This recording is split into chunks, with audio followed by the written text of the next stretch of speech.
G'day everybody, Brad Williams here from Williams OT, and with me, joining me is Katrina Barrett, our lead OT for wheelchairs at Williams OT. And this is our What About Wheelchairs segment and series to introduce you to some of the terms and conditions and different terminologies about wheelchairs, but also to give you a whole lot of information so you can come with a whole lot of extra information in yourself, so you can make informed decisions about what you need for when you need a wheelchair.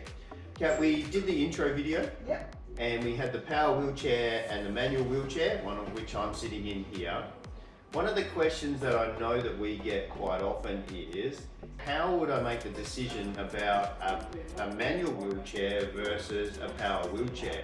Because it could be the fact that I'm losing mobility, and I just want to go straight to a power wheelchair. Is that advisable, or how do you make that decision? So what we generally do in the process for considering what's going to suit your needs best is we do an initial assessment. We'll go into more detail about that later, but we get a whole lot of background information about you, about your health condition or disability, but also about your ability when it comes to your propulsion of your chair, and how long you're going to sit in it through the day, if you've got any pressure care needs, if there are any postural issues we need to be aware of for your hip or your spinal alignment. There's a whole lot of considerations, but simply put, the easiest way of thinking about it is for a more active user who's got reasonable upper body control and good range of the shoulders too, then we would potentially always start with a manual chair, because we want you to be as independent as possible, but using your shoulders and being as active as possible. So we'd always explore manual chair first if it's appropriate for your condition.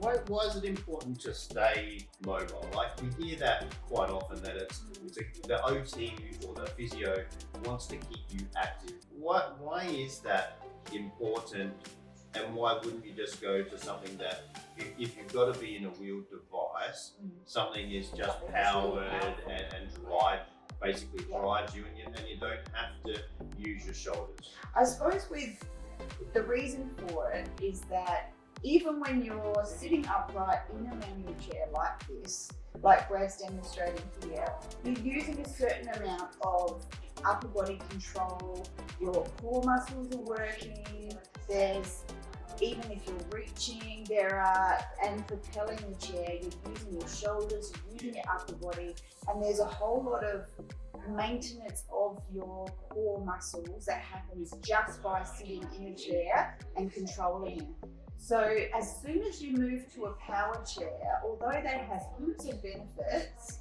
in terms of body movement and use of your muscles, generally you're steering with the joystick. There's very little physical effort required to use a power chair. So that's what we like to keep as active as possible. So it's about general fitness, general well-being, about cardiovascular, about muscles, about maintaining all of those, as much as it is about being mobile and being around. It's about staying active. So it's a bit like some of the couches that you get now at Harvey Norman and so forth, that, you know, it's got the cup holders, it's got the reclining, you've got the remote control, you've got the fridge.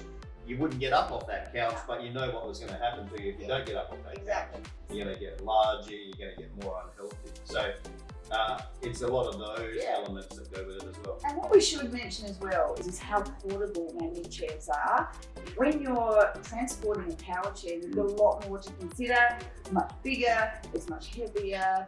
If the person needs to travel in the chair, that's a whole nother ballgame. So if the distance you can travel is starting to get more difficult, if you're finding you're getting really tired, you need some extra power to get around out in the community, then we might look at a manual chair, but with a power assist attachment. And we'll go into that in a separate. I'm looking forward to that one, because there's always heaps of questions about power assist.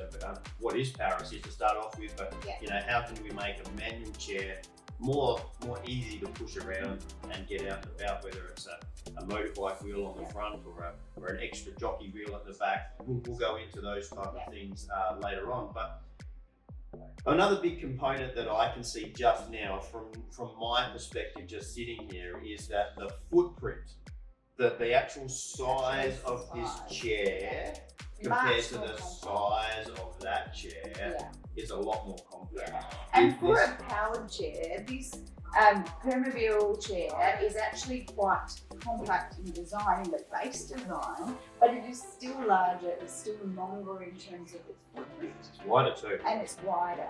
Yeah. So all of that is a consideration. So I think what we were going to do as well is go into a couple of returns that we would look at with the chair.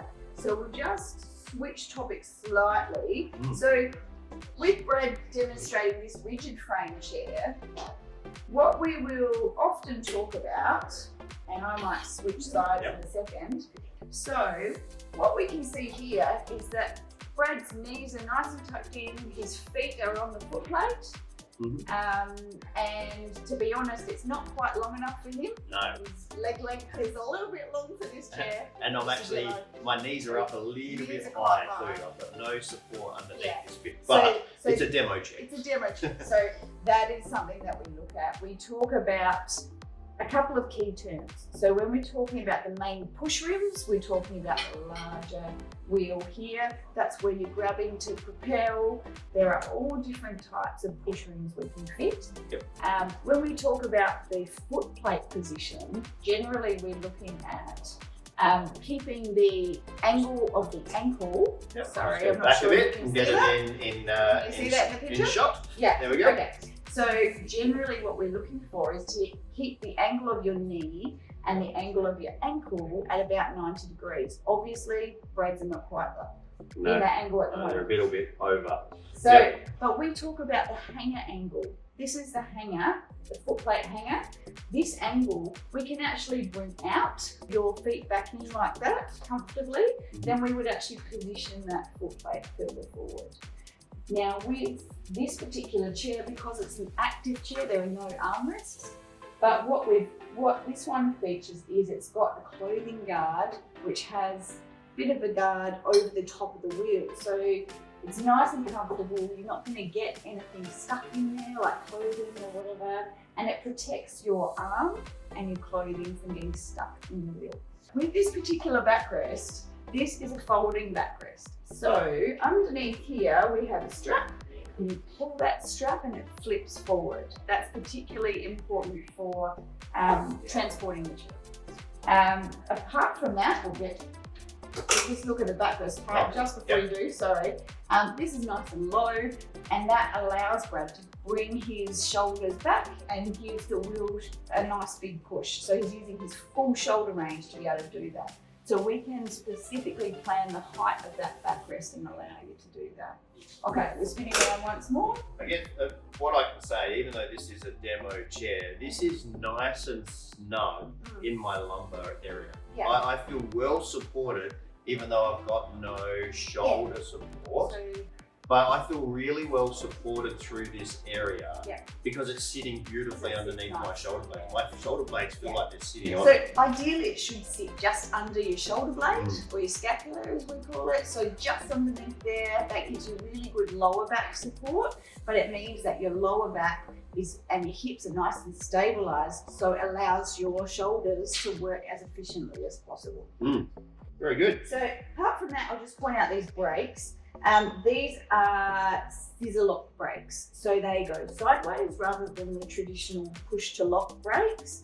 These are really nice because they're really snug. You can flick them with your thumbs and they don't stick upwards like the push to lock brakes. So that's one other thing that we talk. So with the power chair, just in terms of key terms, we've got the foot plates. This particular one goes almost flush with the floor.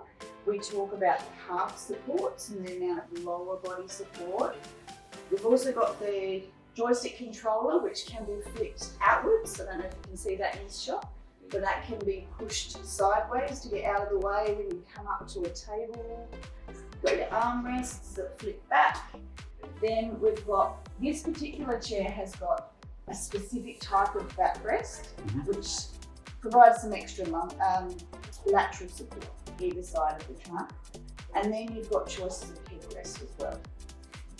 So we'll go into a bit more detail when we do some videos specifically about power chairs. Yeah, 'cause there's a lot to consider with wheel positioning, Yeah. with different backrests and different leg rests and so many different components. You might think that comes fairly standard like that because you see a lot of that kind of configuration out in the community, but there's a lot of differences with wheelchairs that look very similar to each other, little tiny differences that you might not know about. So that's what this series is all about.